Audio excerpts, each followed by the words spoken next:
Hello, brethren. Do not mind my hair. Sure, you can mind my hair. I was just in the shower, and it's been shit because I genuinely can't find a time to record because everyone's at home constantly now.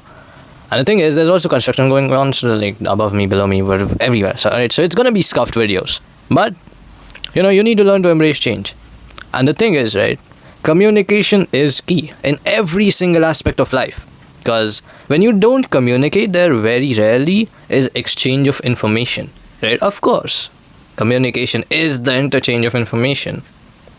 But the thing is, when people stop talking and just pick a side and stick to it and be so aggravated to others who are not on their side because they believe in their wrong minds that only one thing can be correct, and if people are not on the side of that thing, that they don't even deserve to be educated about that thing. That's not being correct. That's believing you're superior. So avoiding communication is inherently believing that you are superior. Here's what I mean. In a relationship, right? Most people have these issues and they barely talk about it with their partners. And then, shit hits the fan. There's like arguments everywhere. They hate each other. Why? Because they refuse to communicate, right? Of course, if someone truly loves you, you tell them something that makes you uncomfortable, you both get together and work on it.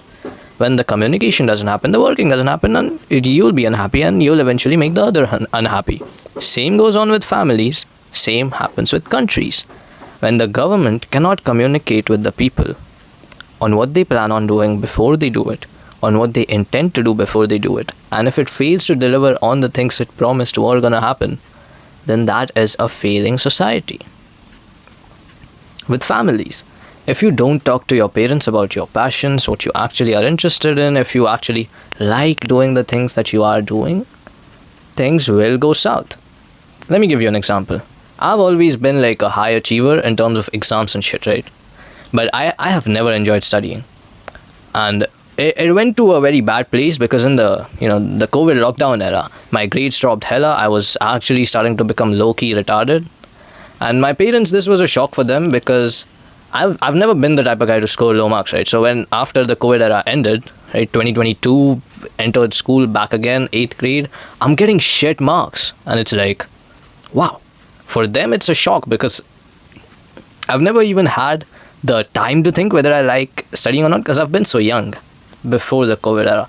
But now actually, no, studying's dog shit. I don't really like it. I mean, I do it but it's not really like one of my passions. Like some people do enjoy studying. I have this friend, he's liking some shorts, YouTube shorts about like how studying is actually good to you. Enjoy the breaks and the feeling of just knowing more, and it's like, brother, that's the nerdiest shit ever. But also it's like what you like in the end. And I communicated this with my friends. I don't like studying, but I will study and I will score good. Just know that I won't be going all out or trying my best, because if you go all out in something that you don't even deem worthy, you're practically insane at that point. So yeah, I didn't want to go insane. And I also realistically couldn't go all out during the 10th grade boards because yeah, it was a shit time. But I still pulled through, because that's what I do. And I feel like, I give myself a lot of credit, but I also give myself credit when I, mess up, when I lose. And that's what's important to do. Like Kendrick Lamar said, if I'm losing or I'm winning, I want the credit. Of course, the words are flipped around, but that's what I do. I mess up lyrics to rage bait you. The thing is, you have to talk to your friends, you have to talk to everyone in your life that you deem is important. And some days you will feel like you don't want to talk. Communicate that. Tell them you don't want to talk instead of just turning a blind eye. Turning your back towards them. Because shit will hurt. Because they'll start thinking, where did I go wrong? When it's actually you who's having problems with communicating.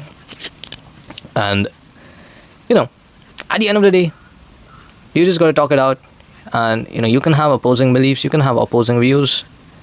I don't believe that a relationship, a bond built on love, can be separated by something like political views or philosophical views. Of course, when things align, that's amazing.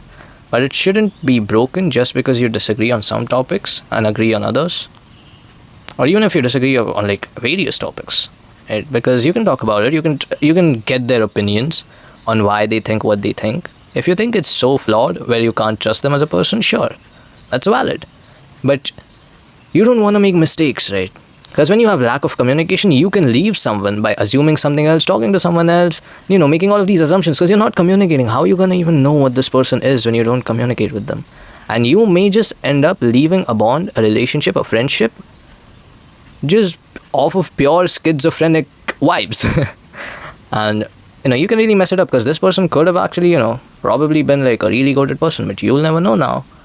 And I don't want you to miss out on something you already had. Of course, missing on something you don't have, right? It's probably good. But when you already have something and you mess it up, it's like, it stings. And sometimes that's a lesson in and of itself, that you must value what you have, because if you don't have it, you will collapse. You genuinely will collapse. And, you can build like a tolerance to it, like, I've lost so much. Now, it doesn't matter what I lose. But it's like, at the end of the day, it's all love, and love requires communication. So you have to talk it out. Doesn't matter how different you are from your parents. I am so different from my parents in probably every single way. But I still love them. I still communicate with them. I still talk to them. And that's why I feel happy about my parents. When I am mad or disappointed in my parents, it's because I don't understand their perspectives, of course. But once you understand where people are coming from, what they're talking about, and if it's actually valid, you can have a discussion one-on-one. And if you don't have that discussion, it's going to end up in violence, because keep making assumptions, some of them wrong, some of them right, misunderstandings develop. And the one thing that offends people that have strong values and are intelligent is when you misunderstand them.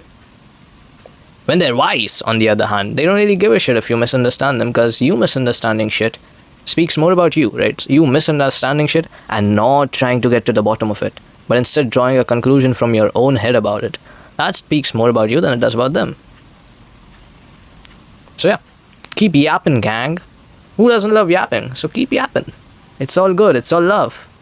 Good night.